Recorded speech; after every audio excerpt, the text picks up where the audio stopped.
রাতের অন্ধকারে হেঁটে হেঁটে খোঁজ নিতেন কার কি দরকার, কার কি প্রয়োজন। রাতে অন্ধকারে হেঁটে হেঁটে খোঁজ নিতেন।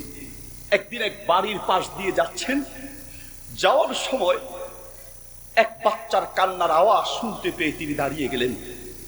দাঁড়িয়ে দেখলেন যে বাচ্চাকে কেন কান্না করাচ্ছে দেখি।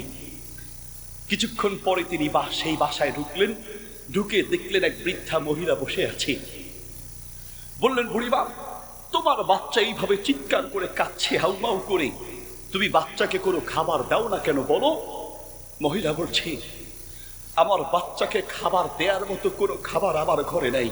আমি বিধবা, আমার স্বামী নেই, অসহায় অভাবী মানুষ, কোনো খাবারের ব্যবস্থা করতে পারি নাই যে আমার বাচ্চাকে খাবার দিব। পাতিলের মধ্যে শুধু পানি গরম করছে আর বাচ্চাকে বলছে ঘুমায় যাও, রান্না হলে তোমাকে দিব। পাতিলে কি বলছে? পাতিলে কোনো খাবার নাই, শুধু পানি গরম করছি বাচ্চাকে বুঝ দেওয়ার জন্য। ওমর রাদিয়াল্লাহু আনহু বলেন, তো তুমি বিধবা অসহায় মানুষ, বাইতুল মাল থেকে ওমরের পক্ষ থেকে কোনো খাবার কি পৌঁছানো হয় নাই? মহিলা বলছে, আমি আল্লাহর দরবারে ওমরের বিরুদ্ধে নালিশ করব, কেন আমার ঘরে খাবার পৌঁছাতে পারে নাই। ওমর থরথর করে কাঁদতে লাগলেন। বুড়িমা, আল্লাহর ওয়াস্তে ওমরের বিরুদ্ধে বদদোয়া করো না, ওমরকে মাফ করে দাও। ওমর লিস্ট করতে বলেছে, তোমার নামটা বাদ পড়েছে, ওমরের দোষ নেই। বলছে, ওমরের পক্ষ থেকে এখনই খাবার চলে আসবে, একটু অপেক্ষা করো। ঘর থেকে বের হয়ে দৌড়াতে দৌড়াতে চলে গেলেন খাদেম আসলামের কাছে। আসলামকে গিয়ে বললেন, আসলাম, তাড়াতাড়ি খাদ্য গুদামের চাবিটা নাও, খাদ্য গুদাম খোলো। কেন কেন? বলছে, কোনো কথা নাই, গুদাম খোলো। বাইতুল মালে গিয়ে খাদ্য গুদাম খুলে ওমর রাদিয়াল্লাহু আনহু বলছেন, আসলাম, একটা আটার বস্তা আবার পিঠে উঠায় দাও, আমি সেই মহিলার বাড়িতে পৌঁছে দিব। আসলাম বলছে, আনা খাদিমুক, আমি আপনার খাদেম, উপস্থিত আছি, আপনি কেন কাঁধে করে নিবেন? আমার কাঁধে উঠায় দেন, আমি তো আছি। ওমর রাদিয়াল্লাহু আনহু বললেন, আসলাম, আজ তুমি দুনিয়ার বোঝা তোমার পিঠে নিতে রাজি হচ্ছ, কিন্তু আগামীতে পরকালে তুমি আখেরাতে আমার দায়িত্বের বোঝা তোমার পিঠে নিতে রাজি হবে না, তোমাকে খুঁজে পাওয়া যাবে না। আসলাম, আটার বস্তা আমার পিঠে উঠায়া দাও। আমি কেন সেই মহিলার কাছে খাবার পৌঁছাতে পারি নাই? এই মহিলা যে কান্না করছে, তার বাচ্চা যে কান্না করছে, আমি আল্লাহর সামনে কি জবাব দিব? আসলাম, কিয়ামতের মাঠে আমাকে কেউ বাঁচাতে পারবে না, আটার বস্তা আমার পিঠে উঠায়া দাও। আমি যখন আটার বস্তা নিয়ে হাঁটবো, আমার আল্লাহর দয়া হবে, আল্লাহ মাফ না করলে আমাকে দুনিয়ার কেউ বাঁচাতে পারবে না, ঠিক কিনা? আপনার কারণে তো পৃথিবীর বহু মানুষ না খেয়ে মরে। প্রশ্ন করা হয় অনেকগুলো কারণের মধ্যে একটি কারণ হচ্ছে লিতাশবিক, পরের গুরুত্বপূর্ণ কথা বোঝানোর জন্য মাঝে মাঝে আল্লাহ সুবহানাহু ওয়া তাআলা প্রশ্ন করেন। আর আইতা মানে আপনি কি দেখেছেন? অর্থাৎ পরের কথাগুলো যে গুরুত্বপূর্ণ কথা বলবেন, এই কথা বলার আগে নবী সাল্লাল্লাহু আলাইহি ওয়াসাল্লামের মনোযোগ আকর্ষণ করার জন্য, সৃষ্টি করার জন্য এই কথা বলেছেন। এরপরে কি বলছেন? আর আইতা আল্লাযী ইউকাযযিবু বিদ্দীন, তাকে কি আপনি দেখেছেন যে ব্যক্তি কর্মফল দিবসের যে হিসাব নিকাশ, সেই হিসাবকে অস্বীকার করে? কে অস্বীকার করে? পরকালে যে একটা হিসাব হবে, আল্লাহর সামনে দাঁড়াতে হবে, এই কথাকে অস্বীকার যারা করে তাদের স্বভাব এবং চরিত্রগুলো কি পরের আয়াতগুলোতে উল্লেখ করেছেন। প্রথম দুই আয়াতে বলেছেন যে পৃথিবীতে পরকালকে যারা অস্বীকার করে তাদের সবচেয়ে বদ অভ্যাস, তাদের সবচেয়ে খারাপ গুণ হচ্ছে তারা মানুষের উপরে জুলুম করে, তারা মানুষের হক নষ্ট করে, বিশেষ করে গরিব দুঃখী অভাবী মানুষের হক নষ্ট করে, ঠিক কিনা? পরকালে আল্লাহর সামনে দাঁড়াতে হবে, পরকালে প্রত্যেকটা মুহূর্তের হিসাব দিতে হবে। এই বিশ্বাস, এই চেতনা, এই বিশ্বাস, দৃঢ় বিশ্বাস যার অন্তরে না থাকে, তারাই পারে মানুষের উপরে জুলুম করতে। যাদের কলিজায় এই ভয় থাকবে যে আমাকে আল্লাহর সামনে দাঁড়াতে হবে, আমার জীবনের প্রত্যেকটা কর্মের হিসাব আল্লাহর সামনে দিতে হবে, এই বিশ্বাস যাদের পূর্ণ থাকবে, তারা কখনো কোনো মানুষের উপরে জুলুম করতে পারে না। আর সবচেয়ে বেশি মানুষের উপরে জুলুম করার এই আয়াতে অন্যতম একটি কারণ উল্লেখ করা হয়েছে, তা হচ্ছে মানুষের লোভ, টাকার লোভ, ক্ষমতার লোভ, অর্থের লোভ, সম্পদের লোভ যখন মানুষের সীমাতিরিক্ত হয় তখন মানুষ আর মানুষ থাকে না। উলাইকা কাল আনআম বাল হুম আদল। মানুষের মধ্যে যখন ক্ষমতার লোভ সৃষ্টি হয়, টাকার লোভ সৃষ্টি হয়, অর্থ আর সম্পদের লোভ যখন সীমাতিরিক্ত হয়, মানুষ তখন জানোয়ারে পরিণত হয়। তার বাস্তবতা হলো বিগত বছরের জালেমদের ইতিহাস যদি আমাদের সামনে আমরা তুলে ধরি তো দেখতে পাবো বিগত বছরের কিছু জালেম জানোয়ারের স্বভাব পর্যন্ত জানোয়ারের স্বভাবের চেয়ে আরো নিকৃষ্ট স্বভাব তারা ধারণ করেছে। আল জাজিরা পত্রিকায় একটা প্রতিবেদন বের করেছে, বিগত বছরের শুধু এক জালেম মন্ত্রী শুধুমাত্র যুক্তরাষ্ট্রে বাড়ি কিনেছে 360টা। কয়টা বাড়ি? 360টা বাড়ি কিনেছে শুধুমাত্র যুক্তরাষ্ট্রে। প্রায় 4,000 কোটি টাকার বাড়ি শুধুমাত্র যুক্তরাষ্ট্রে কিনেছে। এবার আরব কান্ট্রি, এবার ইউরোপ আমেরিকা সহ অন্যান্য কান্ট্রিতে খুঁজলে দেখা যাবে হাজার হাজার কোটি টাকা বাংলাদেশ থেকে পাচার করে বিদেশে পাচার করেছে, বিদেশে সম্পত্তি ক্রয় করেছে।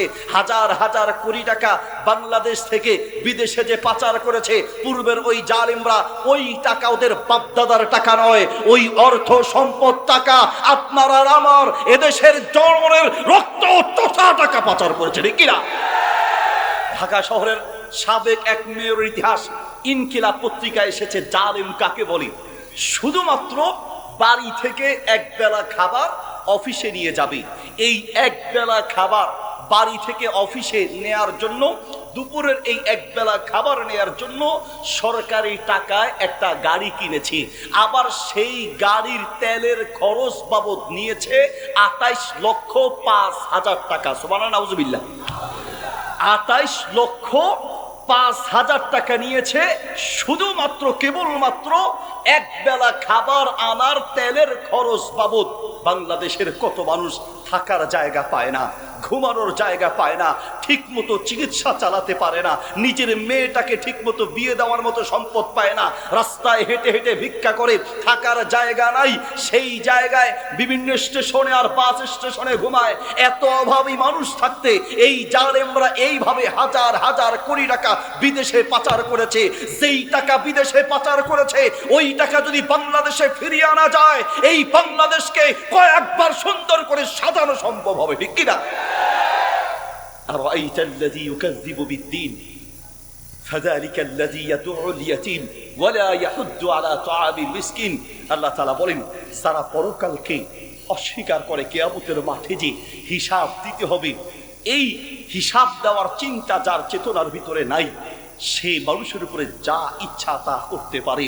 এখনো যদি আমরা সচেতন না হই, এখনো যদি সতর্ক না হই, এখনো যদি আমাদের মধ্যে সতর্কতা আর ঐক্যবদ্ধতা না আসে, তাহলে আবার কোনো না কোনো জালেম আবার মাথা উঁচু করে দাঁড়াবে।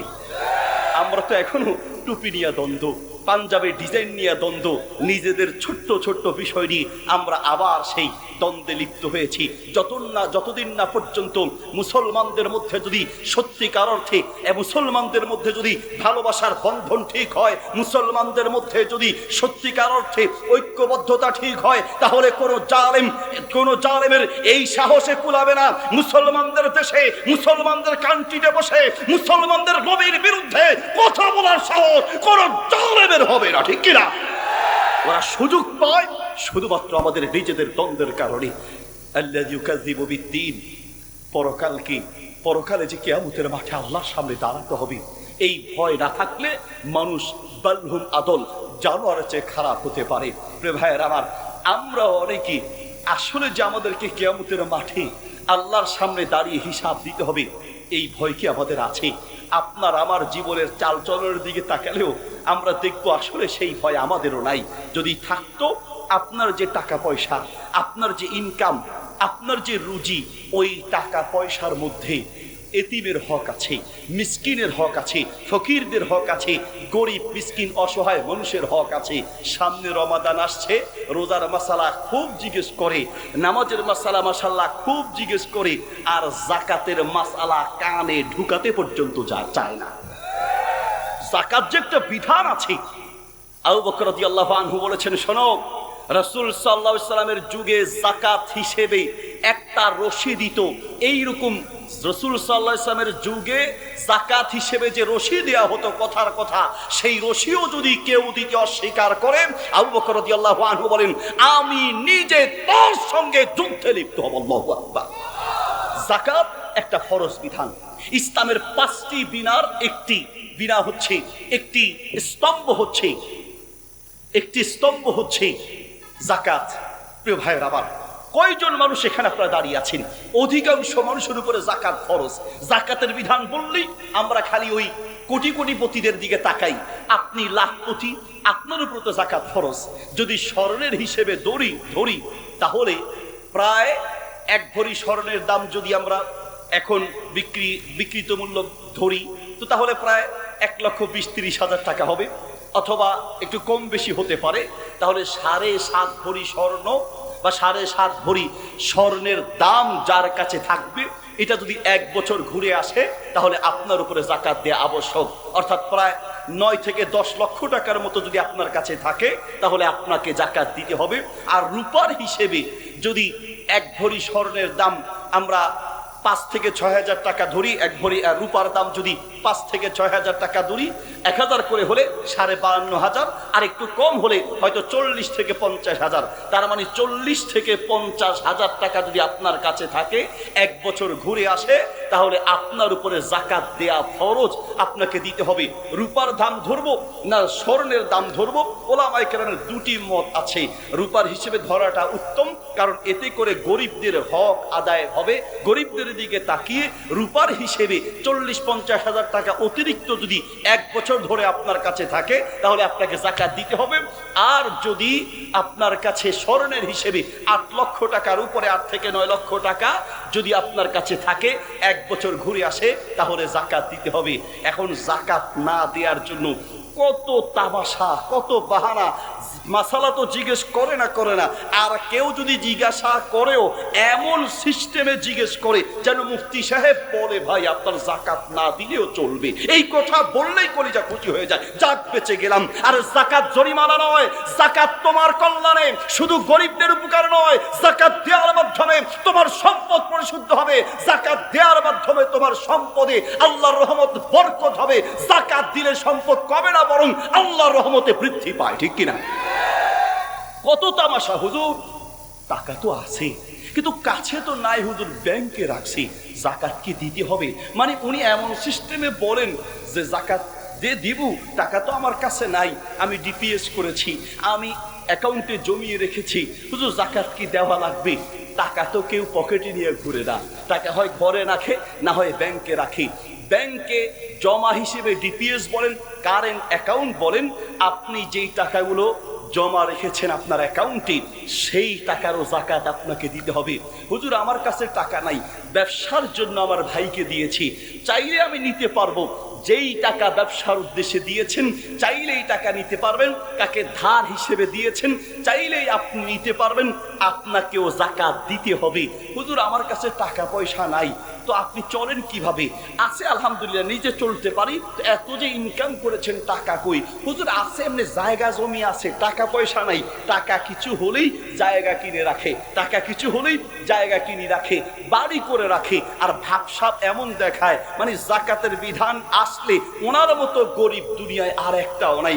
জমির যাকাত দেওয়া লাগে না, ফসলের জমি মানে জায়গা কিনে রাখলে অনেকে মনে করে যাকাত দেয়া লাগে না, এই জন্য রমজান আসার আগে আগে যাকাত কিনে রাখে।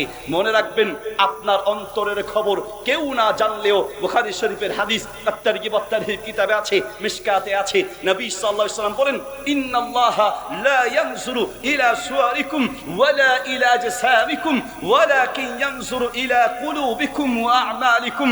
শোনো, আল্লাহ তোমাদের চেহারা সৌন্দর্যের দিকে তাকায় না, আল্লাহ তোমাদের শরীরের গঠনের দিকে তাকায় না, আল্লাহ তোমাদের অন্তরের দিকে তাকায়। অন্তরের প্রত্যেকটা বাক্য শব্দ পৃথিবীর কেউ বুঝতে না পারলেও একজন বুঝতে পারেন, তিনি কে? ওই আল্লাহকে ধোঁকা দেওয়া যাবে না। যাকাতের ব্যাপারে ধোঁকাবাজি করার চেষ্টা করবেন না। মনে রাখবেন, যেই আল্লাহ আপনাকে সম্পদ দিয়েছে, ওই আল্লাহ চাইলে মুহূর্তের মধ্যে সেই সম্পদকে নাই করে দিতে পারে। সেকেন্ডের মধ্যে আপনার সম্পদ নাই হয়ে যাবে। যদি আমরা অনেকে বলি, হুজুর এত টাকা আছে। এই টাকাগুলো যদি জাকাত হিসেবে দিয়ে দেই তো লাখে 2,500 দিতে হয়। জাকাত দিতে হয় লাখে কত? 1 লাখে 2,500, 2.5% জাকাত দিতে হয়। তো হুজুর টাকা কমে গেল না? আপনি দেখছেন টাকা কমে যায়। নবী সাল্লাল্লাহু আলাইহি ওয়াসাল্লাম বলেন, মা নাকাসাত সাদকাতুম মিন মালিন, দান করলে আর সদকা করলে যাকাত দিলে কমে না, বরং তুমি দিবে একদিক থেকে। আল্লাহ সুবহানাহু ওয়া তাআলা বলেন, আনফিক ইবনে আদম উনফিক আলাইকা, বান্দা তুমি যাকাত দাও, দান করো, তুমি দিবে একদিক থেকে আর আমি আল্লাহ তোমাকে দিব চতুর্দিক থেকে। তুমি একদিক থেকে দিবে আর আমি আল্লাহ তোমাকে চতুর্দিক থেকে দিব। দিবেন না তো আল্লাহ এমন বিপদে ফেলতে পারে, টাকা নাই হয়ে যাবে। নাই, ওয়াল্লাহি বলছি, ওয়াল্লাহি বলছি। আমি আস্তে আস্তে আমার শাগিরদেরকে বলছিলাম, গার্মেন্টসের মালিক গত বছরে আগের বছর করোনার কথা, 3টা গার্মেন্টসের মালিক। একবার আমার সাথে দেখা হয়েছিল, পরে ফেসবুকে তার ছবি দেখলাম একজন আপলোড করেছে। 3টা গার্মেন্টসের মালিক, কোটি কোটি টাকার মালিক, এমন ভাবে নিঃস্ব হয়েছেন, নিজের রোগের চিকিৎসার জন্য মসজিদের সামনে ভিক্ষা করতে দাঁড়াতে হয়েছে। আপনাকে আমাকে এমন করতে পারে না? আপনাকে আমাকে করতে পারে না? বেশি কিছু লাগবে না তো ভাই। একটা রোগ দিলে, এমন রোগ আছে যেই রোগের চিকিৎসা করার জন্য বাড়ি গাড়ি টাকা পয়সা সব বিক্রি করা লাগতে পারে, ঠিক না? আল্লাহ যে আপনাকে সুস্থ রেখেছেন, আল্লাহ যে আপনাকে কিছু তৌফিক দিয়েছেন, কিছু জমাতে পেরেছেন, সেই আল্লাহর শুকরিয়া আদায় করুন। সূরা ইব্রাহিমের 7 নম্বর আয়াতে আল্লাহ বলেন, লা ইন শাকারতুম লা আযীদান্নাকুম ওয়া লা ইন কাফারতুম ইন্না আযাবি লাশাদীদ। বান্দা আমার শুকরিয়া আদায় করো, আমি আল্লাহ তোমাকে নিয়ামত আরো বাড়িয়ে দিব। আমাদের সবচেয়ে বড় সমস্যা হলো আমাদের মধ্যে শুকরিয়া নাই, কৃতজ্ঞতা নাই। সুবহানাল্লাহ। আল্লাহ সুবহানাহু ওয়া তাআলা বলেন, ইন্নাল ইনসানা লিরাব্বিহি লাকানুদ, মানুষের চেয়ে নিমক হারাম কোনো জাতি পৃথিবীতে নাই। মানুষের চেয়ে নিমক হারাম, মানুষের চেয়ে বেঈমান, মানুষের চেয়ে প্রতারক, মানুষের চেয়ে অকৃতজ্ঞ কোন জাতি পৃথিবীতে নাই।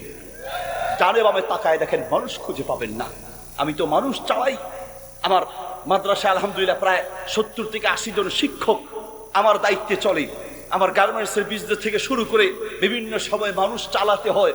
মানুষ চালানোর অভিজ্ঞতা থেকে বলছি, ডানে বামে তাকায় দেখেন, মানুষ খুঁজে পাবেন না। মানুষ যার জন্য জীবন বাজি রেখে করেছেন, যাকে নিজের জীবন বাজি রেখে বড় করেছেন, যাকে আপনি সাঁতার কাটা শিখিয়েছেন সে আপনাকে ডুবাতে চাইবে, যাকে আপনি ড্রাইভিং শিখিয়েছেন সেই আপনাকে অ্যাক্সিডেন্ট করতে চাইবে। মানুষ খুঁজে পাবেন না। ইত্তাকি শাররা মান আহসানতা ইলাইহি, ইত্তাকি শাররা মান আহসানতা ইলাইহি। যার প্রতি কৃতজ্ঞ করেছো, কৃতজ্ঞ যার প্রতি অনুগ্রহ করেছো, তার লাথি খাওয়ার জন্য প্রস্তুত থাকো। কোথায় পাবেন মানুষ? কৃতজ্ঞশীল মানুষ খুঁজে পাওয়া যায় না। আর আমরা যে কত বড় অকৃতজ্ঞ। ফেনী শহরে আমার একটা মাদ্রাসা আছে, আমার 2 নম্বর ইউনিট বা 2 নম্বর শাখা। সেখানে গত 2 বছর আগে বাচ্চাদেরকে আনন্দ দেওয়ার জন্য একটা ইন্দোনেশিয়ান বিড়াল রেখেছিলাম। আমি যখন বিড়ালটা আনার পরে শর্ত সাপেক্ষে বিড়াল পালা জায়েজ আছে, তো বিড়ালটাকে যখন মাঝে মাঝে অফিসে যেতাম, বিড়ালটা আমাকে চিনতে পেরেই কোলে উঠে যেত, পিছনে ঘুরঘুর করতো, কাঁধে উঠে যেত।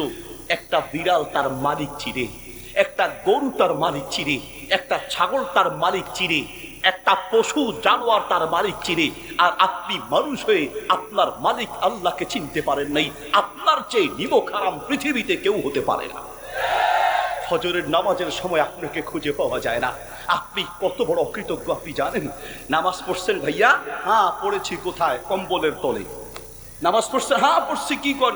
বিশেষ করে ফজরের নামাজ পড়ছেন নি কাকা? পড়ছি। কোথায়? কম্বলের তলে।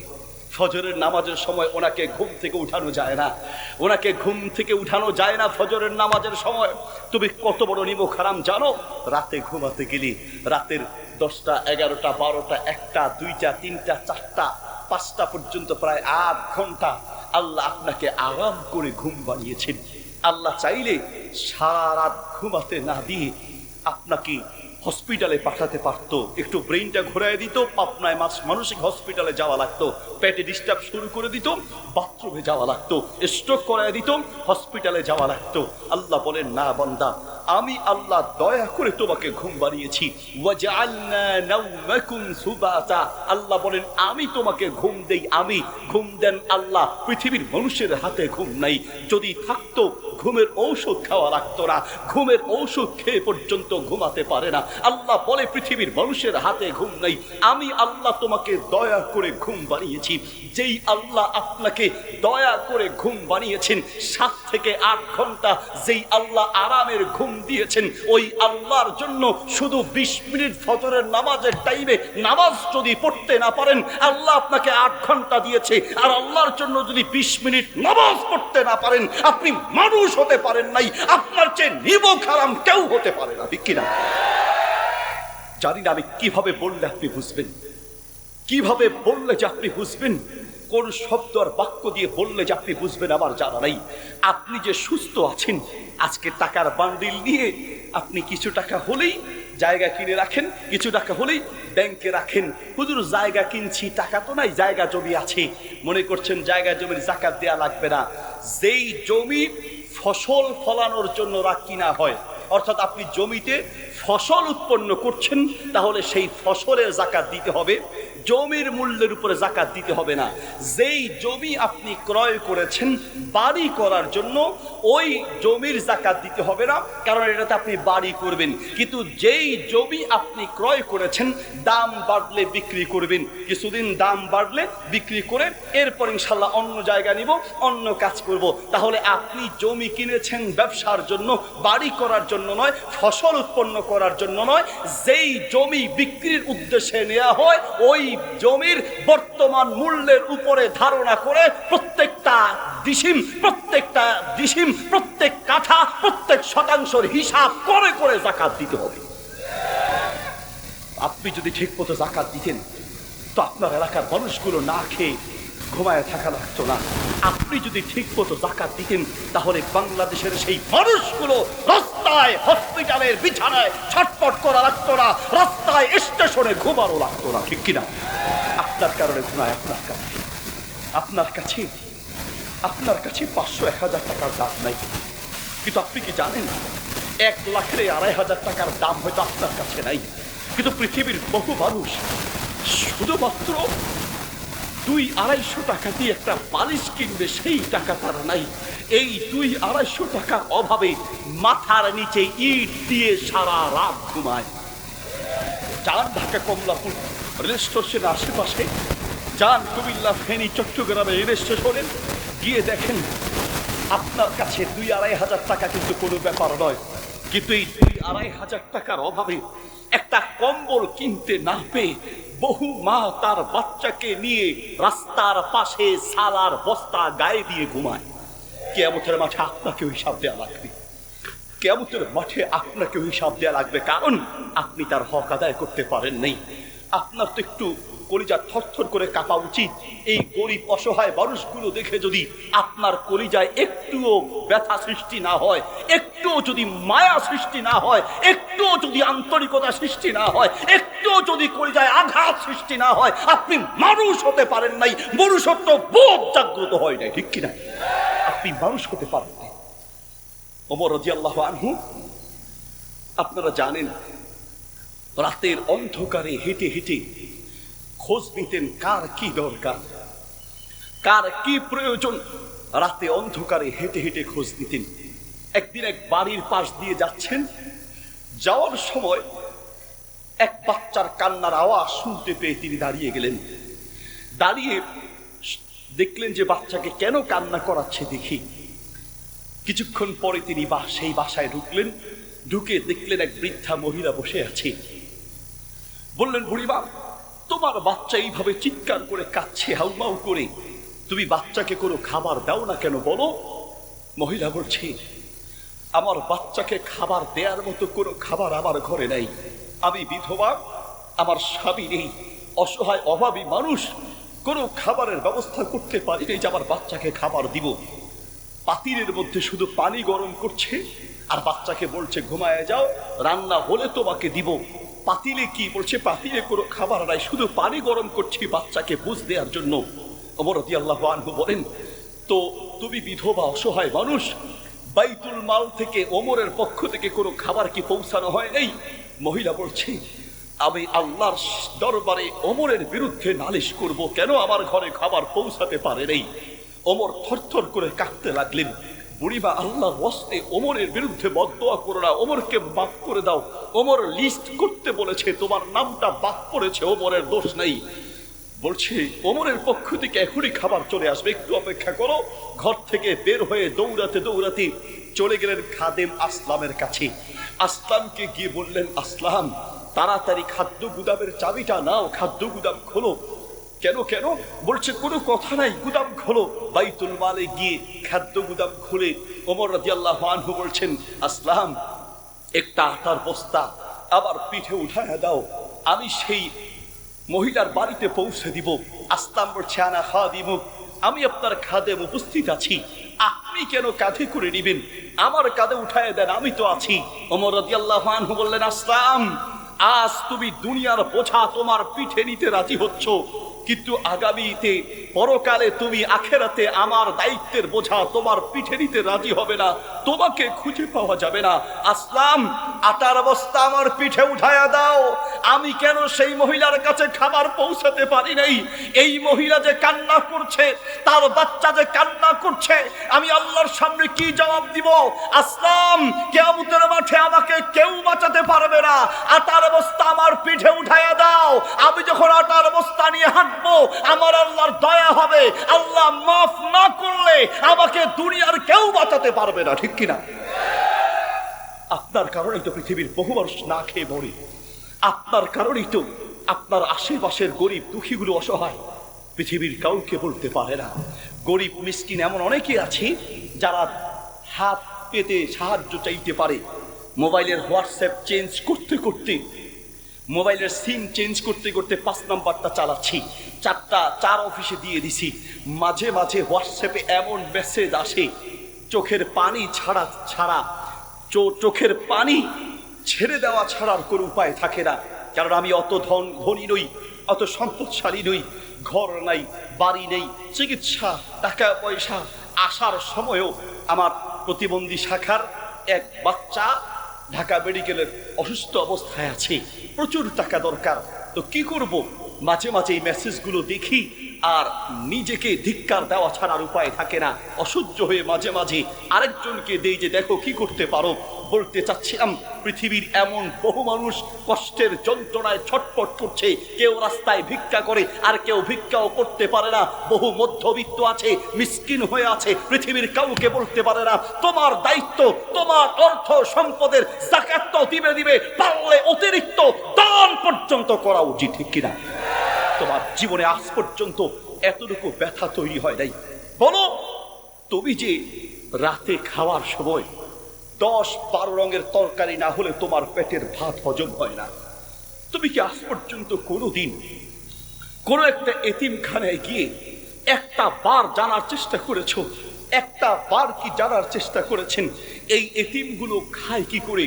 আবার মাদ্রাসার একটা মাদ্রাসা আছে এতিমদের জন্য, একটা মাদ্রাসা আমরা টাকা নেই, আর একটা এতিম হলে আমরা ফ্রি পড়ানোর চেষ্টা করি।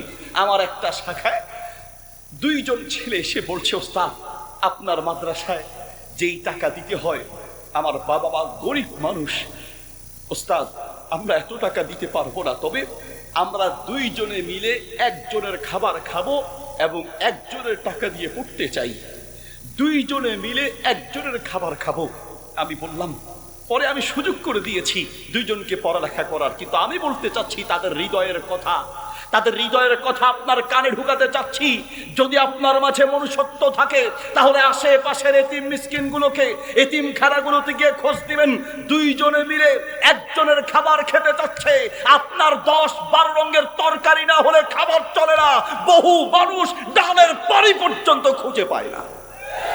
আস-সুন্নাহ ফাউন্ডেশনে যান, আজকে আস-সুন্নাহ ফাউন্ডেশনের চেয়ারম্যান শেখ আহমদুল্লাহ হাফিজাহুল্লাহ আসবে, লিস্ট একটু জানার চেষ্টা করেন। আস-সুন্নাহ ফাউন্ডেশনের দায়িত্বশীল যে ভাইয়েরা আছে, একটু লিস্ট জানার চেষ্টা করেন।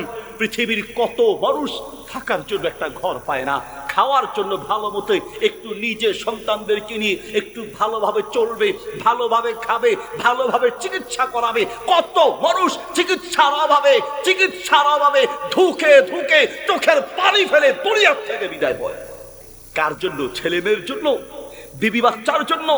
ওয়াল্লাহি বলছি, আমি আজকের এই সরকার বাড়ি যুব সমাজ উদ্যোগের মাহফিল থেকে বলে যাই, ওয়াল্লাহি বলছি, যেই সন্তানকে যাকাত না দিয়ে যাকাতের টাকা খাওয়ায়া বড় করবেন, লিখে রাখুন, যাকাত না দিয়ে ওই সম্পদ যেই বাচ্চার জন্য রেখে যাবেন, মনে রাখবেন এমনও হতে পারে এই বাচ্চা আপনাকে ঘর থেকে বৃদ্ধাশ্রমে পাঠিয়ে দিবে। আল্লাহ বলেন, ওয়ামাল হায়াতুদ দুনিয়া ইল্লা মাতাউল গুরুর। তুমি যে সন্তানের ধোকায় পড়েছো, তুমি যে বিবি বাচ্চা সন্তানদের মায়ায় পড়েছো, আল্লাহ বলে এটা একটা ধোকা ধোকা ধোকা। শোনো, বান্দার জন্য আল্লাহ ছাড়া আপন বলতে কেউ নাই। যেই সন্তান, আমি আমার সন্তানের কথা বলছি, আমি আপনার সন্তানের কথা বলছি।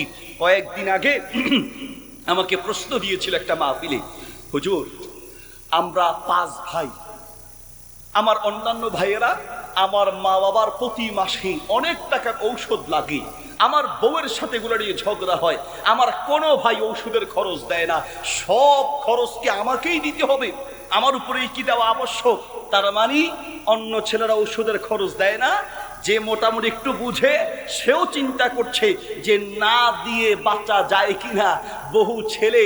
বহু ছেলের বউ ছেলেকে মাস শেষে হিসাব দেখায়, গত মাসে তোমার বাবা মায়ের পিছনে ঔষধ খরচ কত গিয়েছে জানো, কত টাকা লেগেছে জানো তুমি? বৌমা তোমরা হিসাব মিলাও, হিসাব। শোনো, কিয়ামত পর্যন্ত চেষ্টা করলেও হিসাব মিলাতে পারবে না।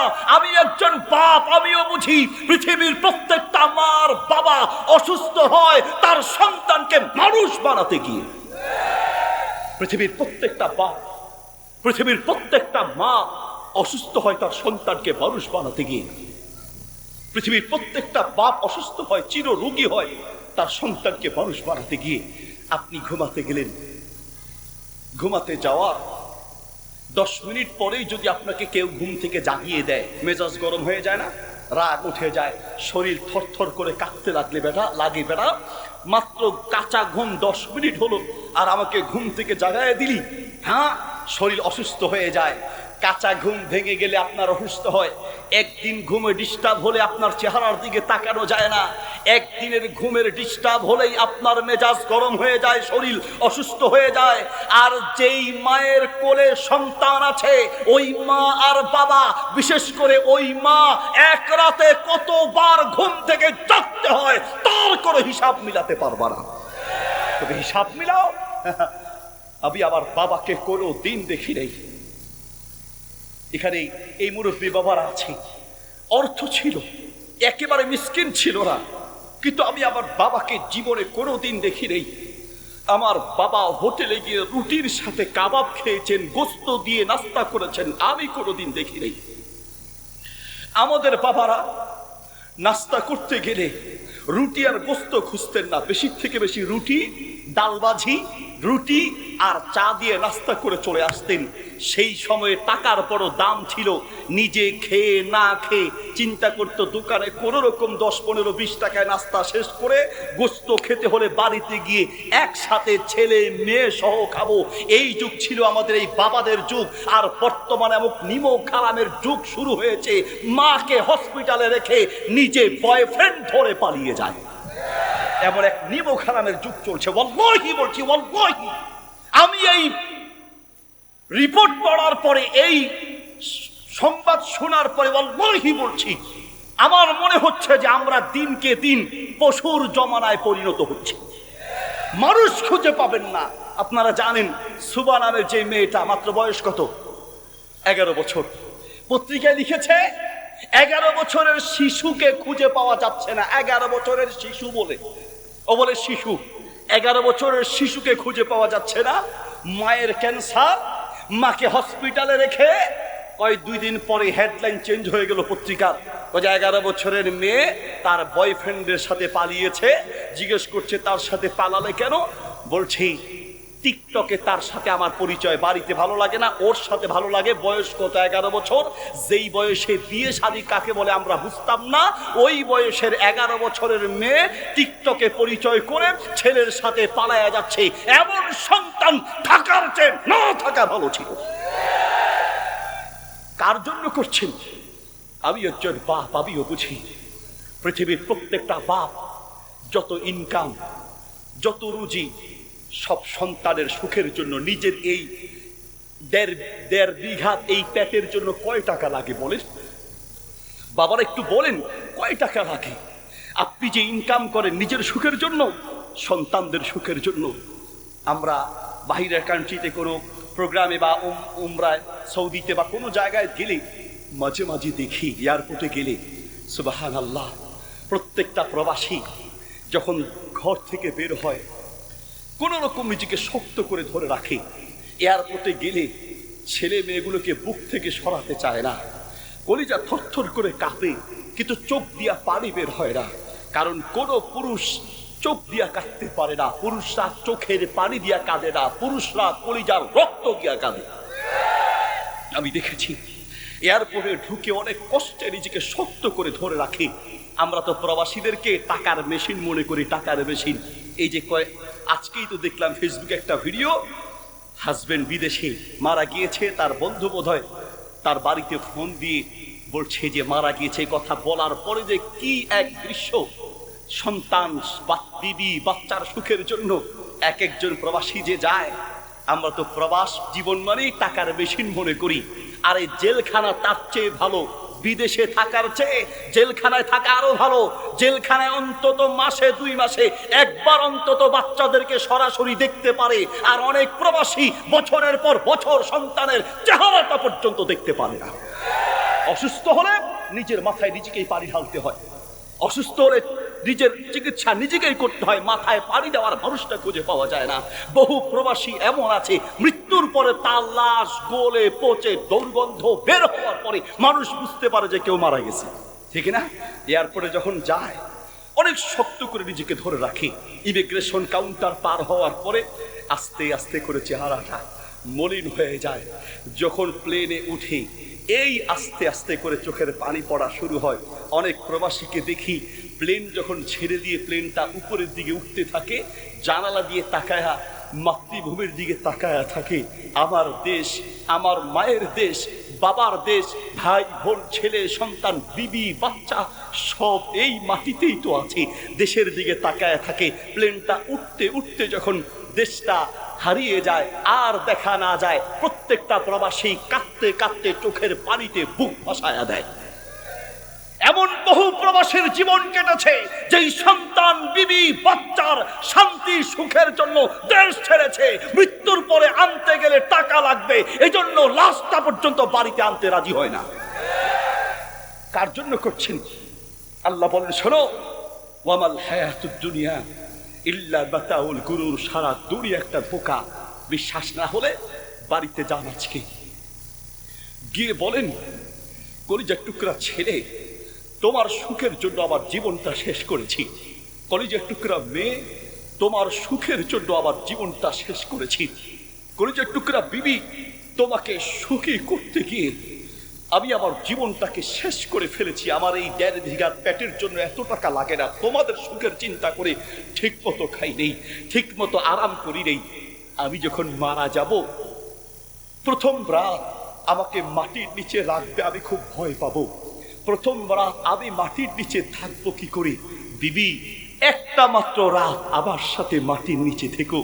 কলিজার টুকরা ছেলে মেয়ে, একটা মাত্র রাত আমার সাথে মাটির নিচে, এক রাত শুধু থেকো, এক রাত, একটা রাত আমার সাথে মাটির নিচে থেকো। আপনার বিবি বাচ্চা আপনার সাথে মাটির নিচে থাকবে, দূরে থাক। আপনি যেই খাতে মারা যাবেন ওই খাতে একা থাকতে ভয় পাবে। আপনি যে রুমে মারা যাবেন ওই রুমে একা থাকতে ভয় পাবে। আপনার সাথে কবরে মাটির নিচে থাকবে, দূরে থাক। আপনার ছেলে মেয়ে বিবি বাচ্চা আপনার লাশের কাছে একা থাকতে ভয় পাবে। আল্লাহ বলে, বান্দা, সারা দুনিয়া তোমাকে মাটি চাপা দিয়ে চলে আসবে, আমি আল্লাহ ছাড়া কেউ থাকবে না, ঠিক কিনা? কেউ থাকবে না, বল্লাহি বলছি কেউ থাকবে না, কাউকে পাবেন না। এখনই তো রাতে আপনি ঘুমাতে যান, কত অকৃতজ্ঞ আমরা, সেই আল্লাহকে এখনো চিনতে পারি নেই। রাতে ঘুমাতে যান, আপনার ছেলে আপনাকে রেখে ঘুমায়, আপনার মেয়ে আপনাকে রেখে ঘুমায়, আপনার বিবি আপনাকে রেখে ঘুমায়, আপনার সারা দুনিয়ার সমস্ত মানুষ আপনাকে রেখে ঘুমায়। আল্লাহ বলে, বান্দা আমি তোমার এমন দয়ালু রব, আমি তোমাকে রেখে ঘুমাই না। লা তাখুযুহু সিনাতু ওয়ালা নাউম, আমি তোমাকে রেখে ঘুমাই না, আমি সব সময় জাগ্রত থাকি। কারণ আমি এই জন্য জাগ্রত থাকি, বান্দা বিপদে পড়লে আমাকে ডাকলে আমি না শুনলে কে সাহায্য করবে? সারা দুনিয়া ঘুমায়, আমি তোমার জন্য ঘুমাই না। আল্লাহু আকবার। সারা দুনিয়া ঘুমায়, আপনার আল্লাহ আপনার জন্য ঘুমায় না। সেই আল্লাহর জন্য দান করবেন, সে আল্লাহর জন্য যাকাত না দিয়ে ওই যাকাতের টাকা জমিয়ে রেখে শান্তি পাবেন? শান্তি পাবেন না, না ভাই। তাই আসুন, আমাদের উপরে যাদের যাকাত ফরজ, হিসাব করে করে গাড়ি আছে অনেকগুলো, প্রত্যেকটা গাড়ি যদি নিজে ব্যবহার করার জন্য হয় তাহলে যাকাত দেয়া লাগবে না। কিন্তু গাড়ি যদি আপনার ব্যবসা হয়, কিনবেন বিক্রি করবেন, কিনবেন বিক্রি করবেন, এইভাবে যদি বিক্রির উদ্দেশ্যে গাড়ি কিনেন, সেই গাড়ির দামের উপরে যাকাত আসবে। মোবাইলের বিজনেস যদি করেন, সেটা নতুন মোবাইল হোক আর পুরাতন মোবাইল হোক, মোবাইল কিনবেন বিক্রি করবেন, কিনবেন বিক্রি করবেন, আবার কিনবেন, মানে ব্যবসা যদি উদ্দেশ্য হয়, সেই মোবাইলের দামের উপরে যাকাত আসবে। ব্যবসা করছেন, দোকানের র্যাক, দোকানের যে সমস্ত আসবাব আছে সেগুলোর উপরে যাকাত আসবে না, তবে বিক্রির জন্য যে পণ্য রেখেছেন সেই পণ্যের দামের উপরে যাকাত আসবে। কতভাবে যে যাকাত আমরা পরিত্যাগ করছি। ইসলামের এত বড় গুরুত্বপূর্ণ একটি বিধান, এই বিধানের ব্যাপারে আমাদের মানে কোনো সচেতনতা নাই। এই জন্য তরুণ যুবকদেরকে বলবো, সচেতনতা বৃদ্ধি করুন। আমি তো বলি সারা বাংলাদেশ একদিনে পাল্টে যেত। আমরা ওলামায়ে কেরাম, মসজিদের ইমাম খতিব, মসজিদের কমিটির লোক, এলাকার তরুণ যুবকরা যদি সচেতন হয়, বিশেষ করে মসজিদের ইমাম আর খতিবরা যদি সচেতন হয়, যেই ব্যক্তি যাকাত না দিবে, যেই ব্যক্তি যাকাত আদায় করবে না, যে মানুষের টাকা মেরে খাবে, সুদখোর ঘুষখোর, কোনো বেনামাজির জানাজা ইমাম সাহেব পড়াবে না, যেই বিয়ে বাড়িতে নাচ গানের অনুষ্ঠান চলবে, যেই বিয়ে বাড়িতে গায়ে হলুদের অনুষ্ঠানের নামের নোংরামি চলবে, সেই ব্যক্তি যাকাত প্রদান করবে না। কোন ইমাম সাহেব যদি সিদ্ধান্ত নেয় ওই ব্যক্তির জানাজা আমরা পড়াবো না, সারা বাংলাদেশ একদিনে পাল্টে যাবে। ঠিক কিনা? একদিনে পাল্টে যাবে, একদিনে পাল্টে যাবে শুধু সিদ্ধান্ত নিলে। নবী সাল্লাল্লাহু আলাইহি ওয়াসাল্লাম যার তার জানাজা পড়াতেন না, রাসূল সাল্লাল্লাহু আলাইহি ওয়াসাল্লাম যার তার জানাজা পড়াতেন না। জানাজা পড়ানোর আগে তিনি খবর নিতেন আলাইহি দাইনুন, এই লোকটার কাছে কেউ কোনো পাওনাদার আছে কিনা। আপনি যদি যাকাত না দেন তাহলে আপনিও আরেকজনের হক মেরে দিয়েছেন। ঠিক কিনা? কেউ যদি মানুষের হক মেরে দেয়, বিচার করতে বসি, হয়তো আপনিই বিচারক, কিন্তু আপনি নিজেই যাকাত না দিয়ে আপনি গরিব মিসকিনের হক মেরে দিচ্ছেন। নবী সাল্লাল্লাহু আলাইহি ওয়াসাল্লাম জিজ্ঞেস করতেন আলাইহি দাইনুন, এই লোকটার কাছে কেউ কোনো টাকা পয়সা পাবে কিনা। যদি বলতো নাম আলাইহি দাইনুন, হ্যাঁ অমুক অমুকে এর কাছে যাকাত পাবে, অমুক অমুকে এর কাছে টাকা পাবে, নবী সাল্লাল্লাহু আলাইহি ওয়াসাল্লাম বলতেন সল্লু আলা আখিকুম লা উসাল্লি, তোমরা জানাজা পড়াও, আমি নবী তার জানাজা পড়াবো না। একজন ইমামের দায়িত্ব যার তার জানাজা পড়াতে যাবে না। জানাজা দেওয়ার আগে তার ঋণ পরিশোধের ব্যবস্থা করতে হবে। জানাজা দেওয়ার আগে সম্ভব হলে যদি তার যাকাত বাকি থাকে সেই যাকাতেরও ফায়সালা করা উচিত। কয়েক বছর যাকাত দেয় নাই, আপনার ওয়ারিশ যারা আছে সেই ওয়ারিশদের মাঝে সম্পদ বন্টন করার আগে যাকাত যারা দেয় নাই তাদের যাকাত বন্টন করার ফায়সালা করা দরকার। আগে মানুষের পাওনা পরিশোধ করো, তারপরে তার দাফন কাফন হবে। না হয় ওই কাফন দাফনের পরে আর আপনি খুঁজেও পাবেন না। ওই যে লাশ সামনে রেখে লম্বা লম্বা লেকচার, অমুক নেতা তমুক নেতা, অমুক কমিটির লোক তমুক কমিটির লোক, উনি সভাপতিগিরি, সেক্রেটারিগিরি, কেশিয়ারগিরি, নেতাগিরি, জানাজার খাট সামনে নিয়া, জানাজার খাট সামনে নিয়া কোনো গিরি চলবে না, কোনো নেতাগিরি চলবে না। ঠিক কিনা? ওখানে ইমাম সাহেব কথা বলবে, শোনো এ লোকের কাছে কেউ পাওনা থাকলে বলেন, তাহলে পাওনা দ্বারা দাঁড়ায় যাবে। এবার যারা দায়িত্বশীল আছেন, অরিজিনাল সত্যিকারের দায়িত্বশীল, তারা দায়িত্ব যদি পালন করতে চান, 1 নম্বরে দায়িত্ব পালন করবেন কি, তার ঋণ পরিশোধের ব্যবস্থা করো। লম্বা লম্বা লেকচার দেয়, আমার বাবা অনেক টাকা রেখে গেছে, কেউ যদি পাওনাদার থাকেন আমাদের সাথে যোগাযোগ করবেন। ভাই লেকচার দেয়, আমার ভাই অনেক কষ্ট করেছেন, অনেক সম্পদ আছে, যদি কেউ পাওনাদার থাকেন আমাদের সাথে যোগাযোগ করবেন। এই কথা বলে যে দাফন করা হলো, এরপরে পাওনাদার যেতে যেতে জুতা 2 জোড়া শেষ, এখন পর্যন্ত পাওনার 1 টাকাও ফেরত পায় নাই। এটা সমাজের বাস্তব চিত্র আপনাকে বলছি প্রিয় ভাইয়ের আমার। তাহলে আমরা ইনশাআল্লাহ তাআলা আমাদের জাতের সম্পদ আছে, আল্লাহ তাআলা তৌফিক দিয়েছেন, আমরা যাকাত দিব। কাদেরকে দিব? অনেকে প্রশ্ন করেন, হুজুর ভাই প্রথমত খুঁজবেন নিজের আত্মীয় স্বজনের মধ্যে গরিব মিসকিন আছে কিনা, গরিব মিসকিন এবং হকদার আত্মীয় স্বজনের মাঝে আছে কিনা এটা খুঁজবেন। নিজের ভাইকেও যাকাত দেওয়া যায়, নিজের বোনকেও যাকাত দেওয়া যায়। আত্মীয় স্বজনের মধ্যে আসল এবং ফুরু তাদেরকে যাকাত দেওয়া যায় না। আসল কাকে বলে, ফুরু কাকে বলে? আসল মানে হচ্ছে মা বাবা এবং তার ঊর্ধ্বতন যারা আছে, মা বাবা, তাদের মা বাবা, নানা নানি, দাদা দাদি, এইভাবে তাদের মা বাবা, তার মানে মা বাবার সিলসিলার উপরের দিকে, এদেরকে আসল বলে। আর ফুরু হচ্ছে ছেলে মেয়ে থেকে শুরু করে নিচের দিকে, ছেলে মেয়ের ছেলে মেয়ে, নাতি পুতি যা আছে এই নিচের দিকে, এদেরকে যাকাত দেওয়া যাবে না। এছাড়া আপনি চাইলে আপনার খালা, চাচা, চাচি, ফুফু, কথার কথা এইভাবে আপনার আত্মীয় স্বজনের মধ্যে ভাই বোন যারা আছে তাদেরকেও যাকাত দিতে পারবেন। তবে কোনো ভাই আর বোনকে, আত্মীয় স্বজনকে যাকাত দেওয়ার সময় এটা যাকাতের টাকা এটা বলে দিবেন না, কারণ এতে করে সে লজ্জিত হবে, একটু শরম পাবে, নিজেকে একটু ছোট মনে করবে।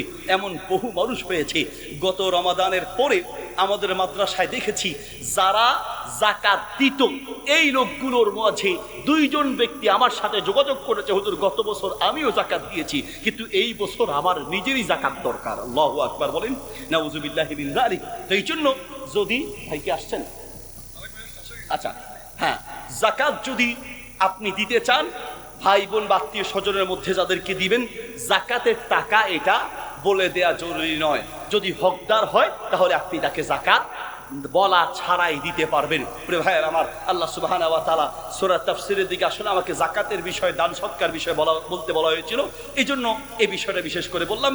সূরা মাউনে আল্লাহ তাআলা বলেন, আরাইতাল্লাযী ইউকাযযিবু বিদ্দীন ফাযালিকাল্লাযী ইয়াদউল ইয়াতীম, যারা পরকালে বিচার হবে, হিসাব দিতে হবে, এই কথাটা যারা অস্বীকার করে তাদের স্বভাব হলো তারা এতিমদেরকে ধাক্কা দিয়ে বের করে দেয় এবং মিসকিনদেরকে খাবার দিতে উৎসাহ দেয় না, অর্থাৎ এতিম মিসকিনদের হক নষ্ট করে। যারা পরকালের বিশ্বাস নেই, শুধু এতিম মিসকিনদের হক নষ্ট করে এমনটা নয়। পরের আয়াতে আল্লাহ বলছেন, ফাওয়াইলুল লিল মুসাল্লিন আল্লাযীনা হুম আন সালাতিহিম সাহুন, ধ্বংস ওই সমস্ত মুসল্লিদের জন্য যারা নিজেদের নামাজের ব্যাপারে উদাসীন, অর্থাৎ নামাজ ঠিকমতো পড়ে না, আর যদিও পড়ে ইউরাউন, মানুষকে দেখানোর জন্য পড়ে, ওয়ায়ামনাউনাল মাউন, যাকাত তো দেয় না, দান সদকা তো করে না, একেবারে ছোট্ট কোনো বিষয় পর্যন্ত মানুষের কাছে দান করতে চায় না। আল্লাহ সুবহানাহু ওয়া তাআলা আমাদের সবাইকে এই সকল বখিল বা কৃপণতা থেকে বাঁচার তৌফিক দান করুন, আমিন। যাকাত দেওয়ার পাশাপাশি দানও করা উচিত। নবী সাল্লাল্লাহু আলাইহি ওয়াসাল্লাম বলেছেন, দাউ মারদাকুম বিসাদাকা, দান করার মাধ্যমে রোগীর চিকিৎসা করা, রোগীর চিকিৎসা। রোগ হয়েছে, ডাক্তার ঔষধ হসপিটাল খোঁজার আগে উচিত হচ্ছে আমরা দান করা, কারণ দানের মাধ্যমে রোগ থেকে বাঁচা যায়। প্রিয় ভাইয়ের আমার, কৃপণতা করবেন না, এমন রোগ হতে পারে অর্থ সম্পদ যা আছে সব বিলীন হয়ে যেতে পারে। আবার মনে আছে, আমার মনে কুয়েতে থাকতো 60টা বছর এক পরিচিত লোক, দেশে আসার পরে তিনি কিডনিতে ব্যথা, ডাক্তারকে ডাক দিয়ে বলছেন, ডাক্তার সাহেব 60 বছর আমি কুয়েতে যা ইনকাম করেছি, আমার সব টাকা পয়সা, বাড়ি করেছি, ব্যাংকে টাকা আছে, গাড়ি সব আমি লিখে দিব, আমি কিডনির যন্ত্রণায় শেষ হয়ে যাচ্ছি, টাকা পয়সা লাগবে না, সুস্থ হয়ে প্রয়োজনে ভিক্ষা করে খাবো, সারা জীবনের ইনকাম দিতে রাজি একটা মাত্র অঙ্গের সুস্থতার জন্য। এবার বলেন, আপনার মাঝে এতগুলো অঙ্গ আল্লাহ সুস্থ রেখেছেন, আপনি আল্লাহর কি শুকরিয়া আদায় করেছেন? ওই যে বললাম আমরা অকৃতজ্ঞ। ইন্টারনেটে সার্চ দেন, উইকিপিডিয়াতে সার্চ দেন, চ্যাটজিপিটিতে সার্চ দেন, ডিপসিকে সার্চ দেন, উইকিপিডিয়া গুগলে সার্চ দেন, হেলেন কিলার না লিখে সার্চ দিয়ে তার ইতিহাস জানার চেষ্টা করেন। হেলেন কিলার চোখে ঠিক মতো দেখে না, কানে ঠিক মতো শুনে না, চোখে দেখে না, শরীরের অনেকগুলো অঙ্গ প্রত্যঙ্গ নাই। হেলেন কিলারকে ডেকে প্রশ্ন করা হলো, আল্লাহ তোমাকে এতগুলো অঙ্গ প্রত্যঙ্গ দেয় নাই, আচ্ছা বলো তো দেখি, আল্লাহ যদি তোমাকে অল্প তোমাকে যদি প্রশ্ন করি, তোমাকে যে তোমার স্রষ্টা রব এতগুলো অঙ্গ প্রত্যঙ্গ দেয় নাই, আচ্ছা শোনো তো তোমার স্রষ্টার প্রতি তোমার কি কি অভিযোগ আছে? স্রষ্টা যে তোমাকে চোখ দেয় নাই, কান দেয় নাই, শরীরের অনেকগুলো অঙ্গ প্রত্যঙ্গ নাই, দৃষ্টি নাই, শ্রবণ শক্তি নাই, তোমার স্রষ্টার প্রতি তোমার কি কি অভিযোগ আছে? হেলেন কিলার বললেন, আমার স্রষ্টা আমাকে কি কি দেয় নাই সেই পর্যন্ত আমি চিন্তা করতে পারি নাই। আমার স্রষ্টা আমাকে যা যা দিয়েছে আমি কিয়ামত পর্যন্ত গড়েও তো শেষ করতে পারবো না। আল্লাহু আকবার। কি শুকরিয়া আপনি আদায় করেছেন বলেন। আমার একটা মাদ্রাসা আছে, প্রতিবন্ধী শাখা, চোখে দেখে না, কানে শুনে না, এইরকম প্রতিবন্ধীদের জন্য একটা মাদ্রাসা করেছে আলহামদুলিল্লাহ। সেখানে আমার এক টিচার আছে, অন্ধ, চোখে দেখে না, টিচার চোখে দেখে না, ছাত্র চোখে দেখে না, অন্ধ। মাঝে মাঝে তাদের চেহারার দিকে তাকাই আর আমি আমাকে বলি, চোখে দেখে না, নিজের মা বাপকে দেখতে পারে নাই, ছেলে মেয়ের মুখটা দেখতে পারে নাই, দুনিয়ার এই সৌন্দর্য দেখতে পারে নাই, তারা সারা জীবন জন্মের পর থেকে না দেখে জীবন কাটাচ্ছে। আপনি বলেন তো এই চোখ বন্ধ করে কয়দিন আপনি চলতে পারবেন? একদিন, এক সপ্তাহ, এক মাস, পারবেন 1 বছর চোখ বন্ধ করে চলতে? তাদের তুলনায় আল্লাহ আমাদেরকে কতটা যে ভালো রেখেছে, শুকরিয়া আদায় করা উচিত। যাকাত দেওয়ার পাশাপাশি মাঝে মাঝে অসহায় মানুষের পাশে দাঁড়ানো উচিত। তাহলে কি হবে? ইনশাআল্লাহ তাআলা আপনার মধ্যে আল্লাহ সুবহানাহু ওয়া তাআলার কৃতজ্ঞতা বোধ জাগ্রত হবে। অসহায় এবং এইরকম বিপদগ্রস্ত মানুষের পাশে যাবেন, আল্লাহর শুকরিয়া আসবে। দান করলে রোগ থেকে বাঁচা যায়, দান করলে বিপদ থেকে বাঁচা যায়, তাতফাউমি তাতাসু, খারাপ মৃত্যু থেকে বাঁচা যায়, দান করলে আল্লাহর মহব্বত পাওয়া যায়। ওয়াজাবাত মুহাব্বাতিনা লিল মুতাবাযিলিনা ফিয়া, দান করলে আল্লাহর মহব্বত পাওয়া যায়। দান করার মাধ্যমে আরশের ছায়ায় মেহমান হওয়া যায়, দান করার মাধ্যমে জান্নাতের মেহমান হওয়া যায়। আল্লাহ সুবহানাহু ওয়া তাআলা আমাদেরকে দানশীল হওয়ার তৌফিক দান করুন, আমিন।